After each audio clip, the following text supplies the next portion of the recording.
Kebayangkah berapa luas 3,3 juta hektar lahan yang diputihkan yang diberikan ke pengusaha sawit kelas kakap yang ternyata bukan dibagi-bagi untuk rakyat? Hampir 45 kali luas Singapura yang hanya 728,6 km persegi luasan Singapura tersebut. Bayangkan kalau lahan seluas itu yang ditanam di lahan negara atau di hutan negara dijadikan pir perkebunan inti rakyat. Berapa juta rakyat dapat penghasilan dari sawit tersebut? Tapi ini paling enak ya diputihkan aja buat pengusaha saja, gampang kendaliinnya. Gitu kali ya? Ya nggak tahu juga lah apa isi kepala para pejabat di atas sana atas pertimbangan tersebut. Sawit memang komoditas yang menghasilkan dolar alias produk ekspor unggulan Indonesia. Untuk itu, topik kita kali ini membahas apa bedanya produk sebagai komoditi dan produk sebagai alat tawar. Kita melanjutkan informasinya ke komoditas lain. Sawit adalah soft commodity, kita ke nikel sekarang. Nikel adalah hard commodity. Berapa produk nikel Indonesia? Pada tahun 2021 tercatat bahwa Indonesia memproduksi hingga 1.040.000 ton nikel. Produksi nikel di Indonesia tahun 2002 meningkat 20,88% dibandingkan pada tahun 2021. Dengan laporan tersebut menyematkan Indonesia sebagai penghasil nikel nomor 1 di dunia, numero uno di dunia. Total produksinya diperkirakan mencapai 1,6 juta metrik ton atau menyumbang 48,48% dari total produksi nikel global sepanjang tahun 2022. Di posisi kedua ada Filipina dengan produksi nikel sebesar 330.000 metrik ton. Lalu total nikel Rusia tercatat 220.000 metrik ton. Lalu nikel di Kaledonia Baru dan Australia masing-masing sebesar 190.000 metrik ton dan 160.000 metrik ton. Kanada juga mencatat produksi nikel sebanyak 130.000 metrik ton. Brazil berada di urutan ke-8 dengan produksi komoditas tersebut sebesar 83.000 ton. Di mana finish produknya? Nah ini yang menarik, karena finish produknya yang di Indonesia semuanya dikirim ke Tiongkok. Kalau Kanada, Brazil, Australia, Rusia, semua finish produknya di negara masing-masing. Dan finish produk nikel bukan berhenti di smelter. Smelter itu hanya membuang impurities atau pengotor. Belum nikel murni atau nikelnya belum di refining. Masih dari smelter masih ada kandungan mineral lainnya seperti lithium, kobalt, fero, dan mineral tersebut tidak dibayar. Inilah yang sesungguhnya sebuah masalah negara karena nikel dihargai sebagai komoditas, dikirim keluar, yang dibayar hanya nikelnya saja. Di Tiongkok mineral itu semua diurai. Mereka akan mendapatkan banyak unsur-unsur mineral gratisan lainnya.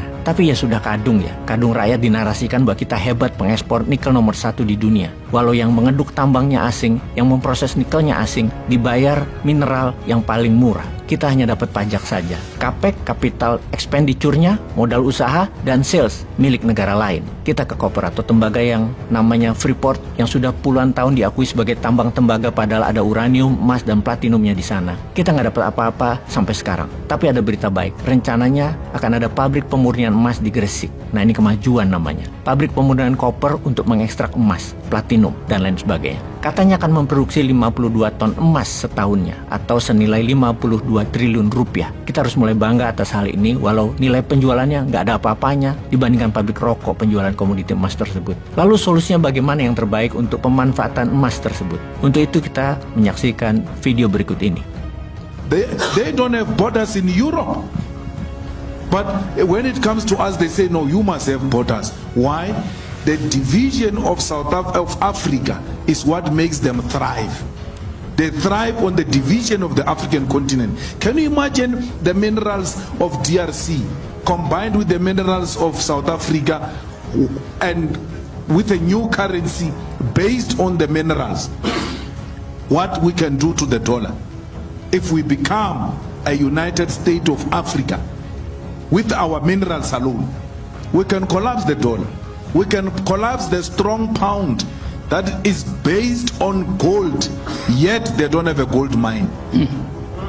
So why do you allow such things? There were no borders, and we must all of us unite in that call. Free movements of peasants, free movements of goods will make this country flourish. Yang dimaksud oleh video ini, Afrika ingin membuat United States of Africa. Afrika bersatu dengan mata uangnya di print berdasarkan sumber daya alam atau mineral Afrika. Hal itu akan membuat Afrika berdaulat, membuat Afrika keluar dari kemiskinan yang dibuat oleh asing yang hanya mengeruk harta Afrika dijadikan komoditas. Itulah konsep MMT yang saat ini menjadi tren di negara dunia ketiga yang ingin berdaulat, di mana Newman sudah mempromosikan sejak 8 tahun terakhir. Yang mana emas atau nikel atau mineral berharga lainnya kalau jadi komoditi, maka kita dapat hanya uang dagang. Itu kalau Indonesia pemilik perusahaannya. Kalau asing pemilik usaha tersebut, maka kita Indonesia hanya dapat pajaknya saja. Tapi kalau refining, pemurnian, dan ekstraksinya ada di Indonesia dan milik orang Indonesia, maka kita mendapat finish produknya. Finish produk bisa sebagai komoditi untuk dijual atau dijadikan alat tawar. Maksudnya bagaimana? Kalau sebagian besar cadangan mineral tadi dijadikan jaminan untuk cetak uang, maka uang tadi bisa untuk membangun Indonesia. Dan untuk mencetak uang tidak perlu 1:1 alias 52 ton emas senilai 52 triliun, kalau 1 gramnya 1 juta rupiah tentunya,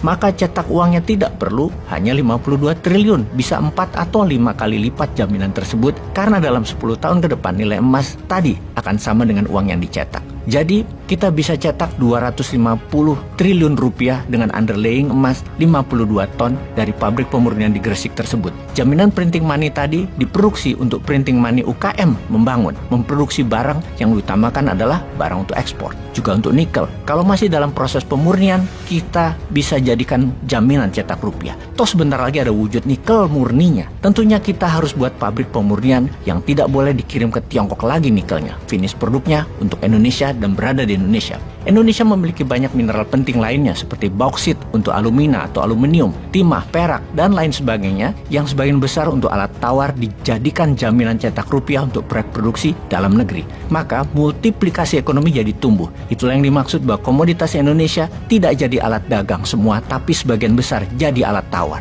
Jadi kapan kita bisa membangun tambah hutang? Ya jawabannya adalah kapan kita berani menggunakan mineral kita sebagai alat tawar.